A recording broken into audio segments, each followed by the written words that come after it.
Hello and welcome back. I'm Anna Dalman and it is day number 75 on the progression.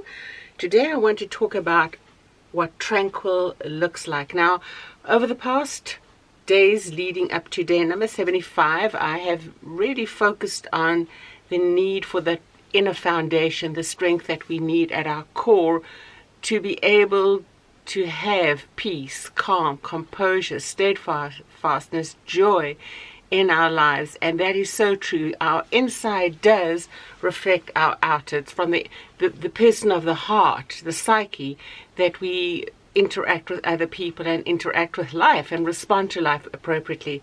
However, sometimes it is very good to have the outside influence what's going on in the inside. Years ago, I used to love my late afternoon reading and study times in Southern California, when I knew the California quail would be walking past my window, and just hearing them scratch in the dirt and then keep on going.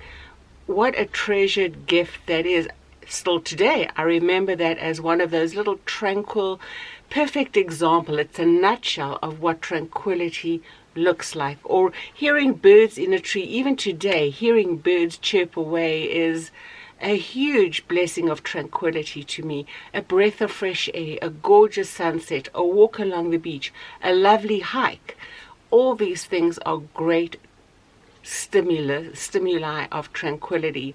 It just feeds you and reminds you and gives you that solace, that deep in and out breathing, that life is okay and everything around you is the way it should be, and that you can do it. Now, the reason why I think God has given me the blessing of knowing those things are what feeds my tranquility is because life can be hectic, chaotic, and there can be much confusion around us. Yet appreciating the birds, the sky, the sunset, the rain, the falling of water on the roof, all these things are precious. You can appreciate them anywhere and everywhere. You don't need to be in the perfect location. It can be outside your bedroom window. It can be outside your front door where you can appreciate bird signs. And we all need it, right? And that's such a simple explanation I've just given, but such a deeply, deeply needed one. So tranquility is a breath of fresh air. And so let's go back to the internal part of tranquility. We are going to lose it every now and then. We are going to get off track. We do. That's normal. That's everyday life. Now, where I talk about the foundation of what you believe about life to be so important, it's a point that you can circle back to. It's when things fly off around you and you have no control over all of it. It is upsetting. Goodness, I know stalwart Christian women who are married to stalwart Christian men. Their homes are anything and everything I would ever want my home to be, and they struggle with anxiety. Is that a moment by moment everyday thing for them? No, they do have those moments of intense struggle with anxiety, and they are aware of it. That is their area that they need to work on continually. But it comes, the good thing about the foundation they believe in is that it comes back to a discipline when their minds fly off and go to whatever that trigger is that sets them off.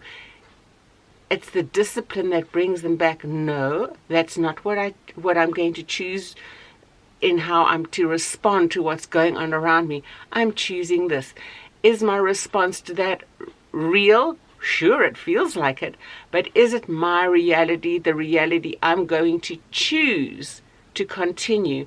And then slowly the anxiety will be suppressed, and the strength of character, the strength of overcoming that, covers it, and you continue going on.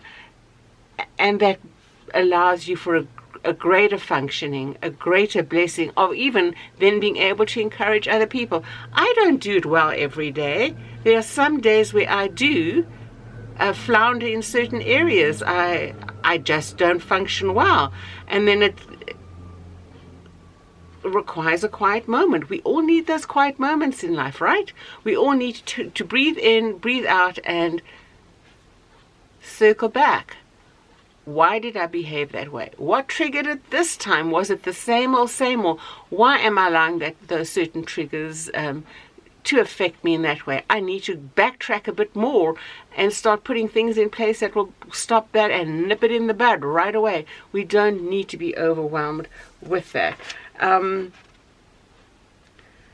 The peace beyond understanding is always the gift we have when our foundation is solidified. And again, when we say that, it doesn't mean, as I've already discussed, perfection all the time. It's that peace beyond understanding that you come back to when you find your emotions are flying off where they shouldn't.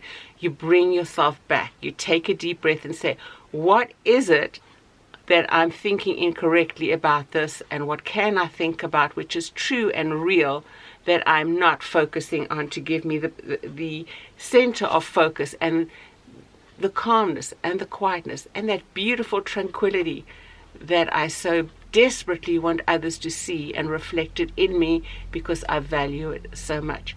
So go take a walk and allow the outside to feed and foster the tranquility on the inside, because it's worth it. And until tomorrow, take care and God bless, and we'll talk again. Bye-bye for now.